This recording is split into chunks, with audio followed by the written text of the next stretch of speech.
approve natin yung aksyon mga kababayan ni Ping Lacson. Tama po yon. We have to elect a new president as it is provided in our existing laws.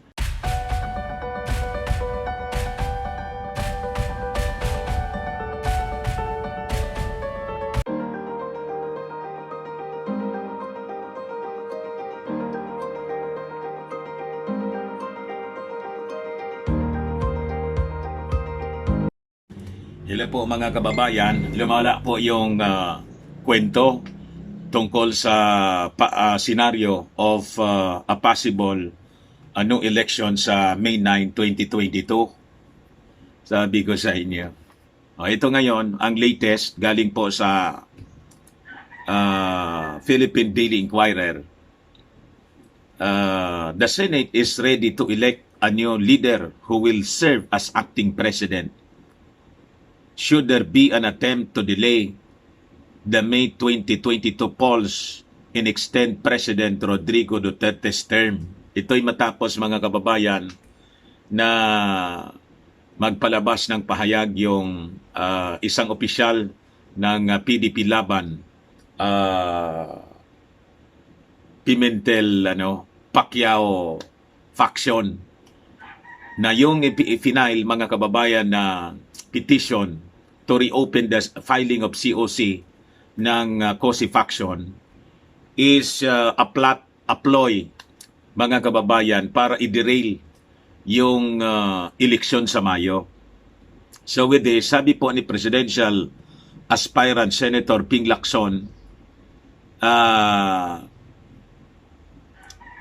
that this possible scenario, he disclosed this possible scenario after Duterte's faction and the PDP Laban sought to reopen the filing of certificate of candidacy. Sabi niya po, I would not like to think that the intention of the petition to reopen the filing of the COC filed by a PDP Laban is to delay the election on May 9, 2022 and pave the way for the extension of the term of office of the President beyond June 30, 2022. This is something the 1987 Constitution clearly forbids, sabi po ni Lacson kahapon. As I have suggested earlier to Senate President Vicente Soto III and some of my colleagues, the Senate must not allow this to happen. Buti naman, mga kababayan, kasi may masama mga kababayan na pinufloat na idea, ito mga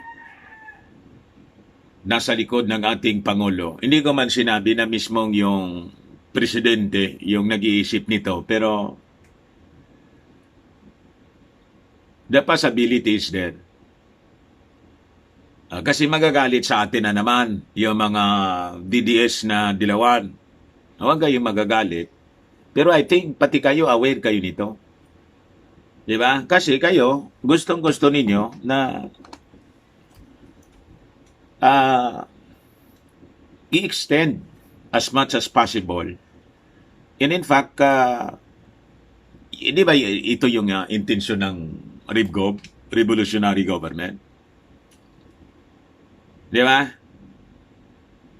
Kasi sa tingin nila, mga kababayan, napakaganda yung nasimulan. Yung nasimulan po, maganda naman po talaga.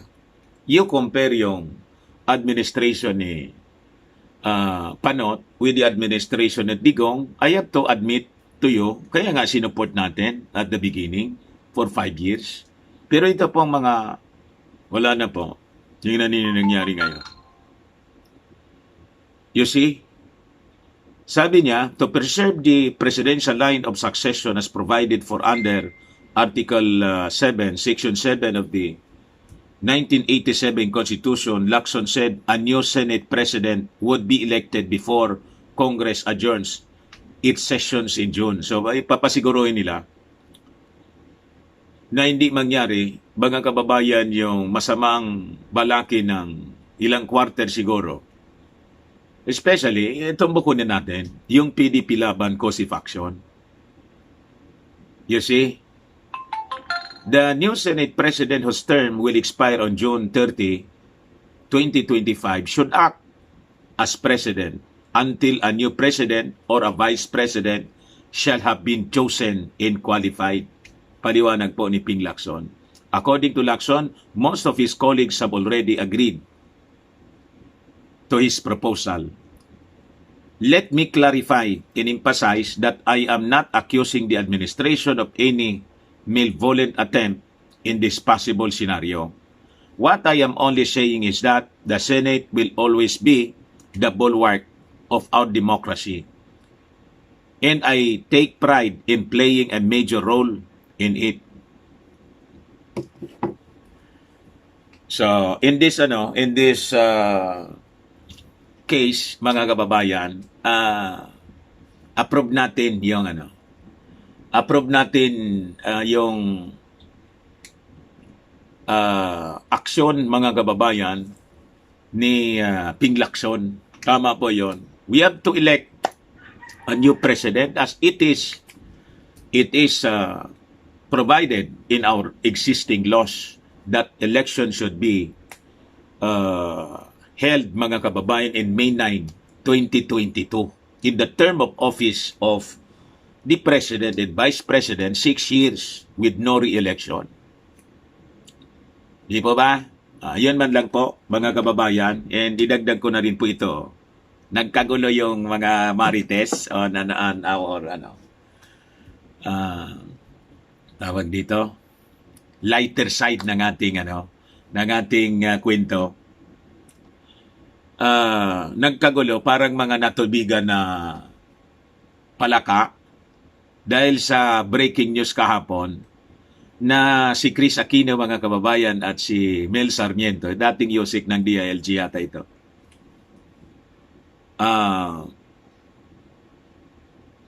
a chief ng DILG, former DILG chief, mga kababayan, ay iwalay na. Ako, sa totoo lang, hindi man ako natutuwa sa kwentong ito. Kasi kahit hindi ko po gusto si Chris, pero naawa ako sa kanya. She has multiple failed relationship. Hindi natin maintindihan kung ang diferensya kay Chris or sa partner niya. Siyempre, yung tao gusto rin sumaya. Kaya yon, palipat-lipat siya, nagkaanak sa dalawang lalaki, kay Philip Salvador yung una, and kay James Yap yung pangalawa. Then, may mga iba pang mga na-involved sa kanya na mga lalaki, just like si Marquez. Ano yan? Si Marquez. And many others. Kailan si Chris? Marami. Baka naka-anim yata o 7. Pampito yata itong si Pampito yata itong si Mel Sarmiento. And this is a short-lived relationship. At nakita ko naman yung nangyayari kay Chris ngayon. Imagine bumagsak yung kanyang timbang to 88 pounds or 40 kilos na lang. Makikita mo yung itsura niya. Maawa ka. You see? Kahit alam ko siya dilawan, pero pag ganito ang situation po, hindi ninyo siguro alam. May pusong mamon din po ako, mga kababayan. So, ibigay ko lang po ito sa inyo. Chris Aquino confirms split with ex-DILG Chief Mel Sarmiento, sabi rito yun. In an Instagram post kahapon, kagabi lang, kahapon ang gabi, the queen of all media included screenshots of Sarmiento's last text.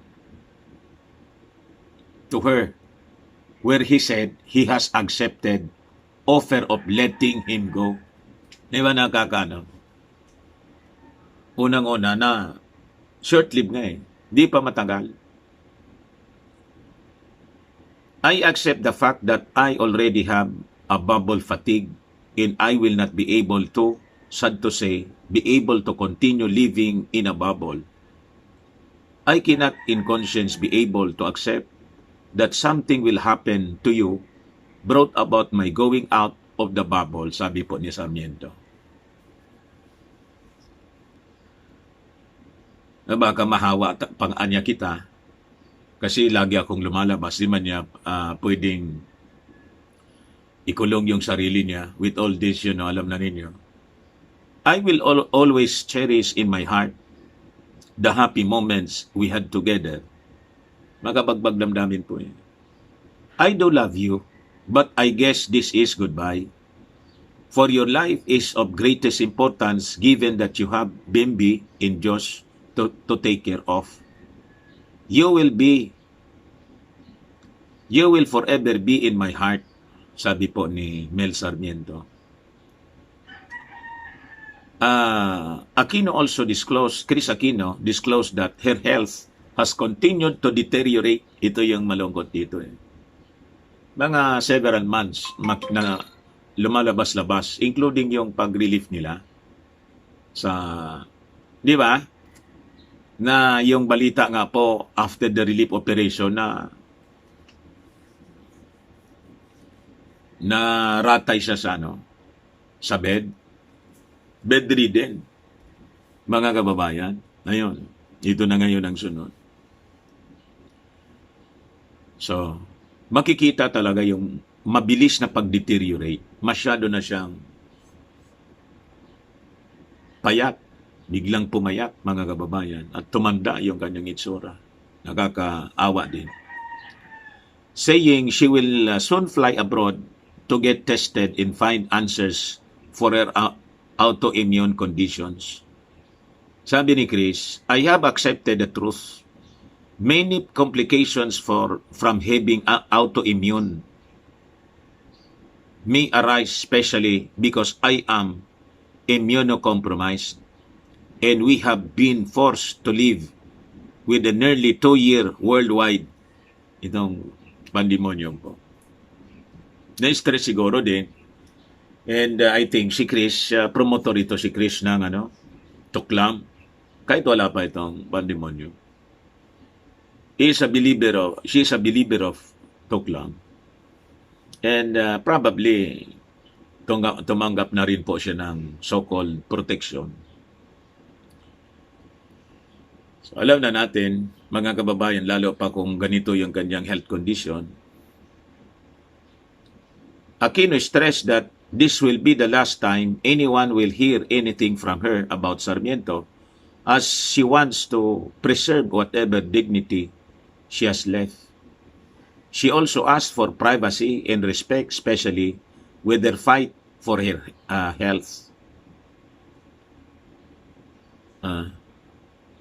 Aquino announced her engagement with the former DILG chief in October last year. Hindi ba matagal eh? 3 to 4 months lang. 3 months. October, November, December. 3 months.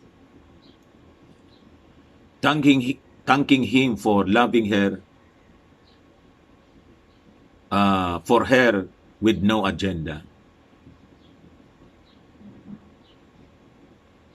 Sarmiento, for his part, previously declared that he will spend the rest of his life with Aquino, addressing a netizen who said the couple would eventually separate.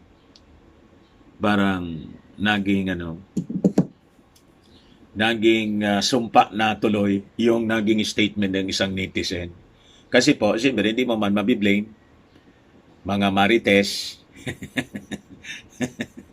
Hindi mo man mabiblame yung mga marites kung ganon yung kanilang speculation at nagkatotoo nga yung kanilang tingin because of the past experience, mga kababayan, sa love life ni Chris Aquino. So, I'm not judging Chris Aquino Not for me, not for us, mga kababayan, to judge her. At siguro sa ganito mga situation, likas naman po sa ating puso yung maawa. Di po ba? Siya Dilawan, alam natin, and we hate Dilawan. But for this, I pray, mga kababayan, that Chris Aquino would still recover. Kahit sabi niya, hindi ba mga statement na gano'n? Parang namamaalam na. And she is telling us na yung tanggap ko na niya. Ano man ang mangyari sa akin, tanggap ko na. Di ba po? Actually, to tell you frankly, nung kabataan pa ni Chris, may mga pelikula na hindi ko pinapalampas kasi maganda naman gumanap ng mga true to life stories. Ang isa sa pelikula na napanood ko sa kanya, yung tungkol doon sa isang babae, mga kababayan, iwan ko kung naalala pa ninyo, nakalimutan ko na yung title ng pelikulang yun.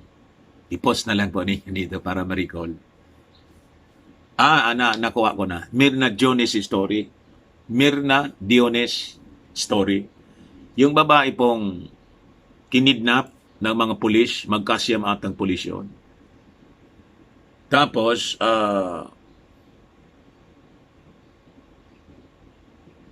yun siguro may attempt yata doon. Nirape yata yun, kung di ako nagkakamali. Tapos, pinagsasaksak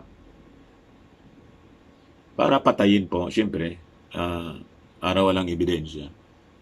Ang daming tama ng saksak. Yung ginamit po, kahoy, yung binali lang na kahoy. Siguro, siyempre, may patalim din. Dininulog po sa bangin. Naalala ninyo yun? After 3 days, si Myrna Diones, mga kababayan, iwan ko kung asa na siya ngayon. Laon yun yata yun. Hindi ako nagkakamali na gano'n. Natagpuan yung bangkay ni Myrna Diones. Tapos, ayun, mga kababayan, nang dalhin sa morgue para imbalsama, gumalaw, buhay, naka-recover po. Dinala sa hospital tapos naka-recover po. Ayun, naituro niya, naipakulong niya lahat ng mga